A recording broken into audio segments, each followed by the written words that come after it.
So for the next drug right here before us, which we'll be discussing, it's pharmacology. We'll get to discuss what is known as a Spiramycin, pharmacology of Spiramycin. So for the Spiramycin, you could actually look at the drug right here before us. Okay, so the Spiramycin is a drug that has action against bacteria, right? So the action against bacteria is brought about by the ability of the drug to bind to 50S units of the ribosomes. So when it binds to the 50S units of the ribosomes, it will block translocation and elongation of peptide chain. So this will ultimately, stop protein production in the bacteria. And of course, the bacteria needs protein production to continue living, continue multiplying, and all of that. So by stopping that protein synthesis, it will halt the activities of the bacteria, and in high doses can even kill the bacteria. Okay, so it's both bacteriostatic and bactericidal.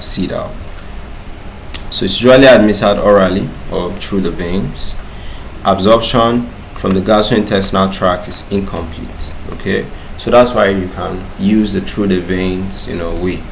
So distribution goes into a lot of tissues, including the lungs, the tonsils, the saliva.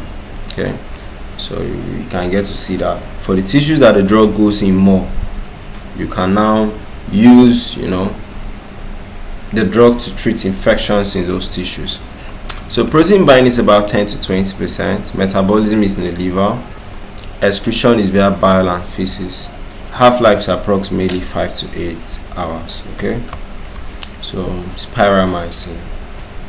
So antibacterial spectrum is used in treating infections caused by Streptococcus species, Staphylococcus species, Corynebacterium, bacterium diphtheria, Mycoplasma pneumonia, Chlamydia. Okay, also the Toxoplasma gondii infections. You can also use this in treating it. So it's used in treating respiratory tract infections, oral and dental infections, because those are the organs or tissues that the drug goes into more. Okay, also skin and soft tissue infections, then also Toxoplasmosis in pregnancy.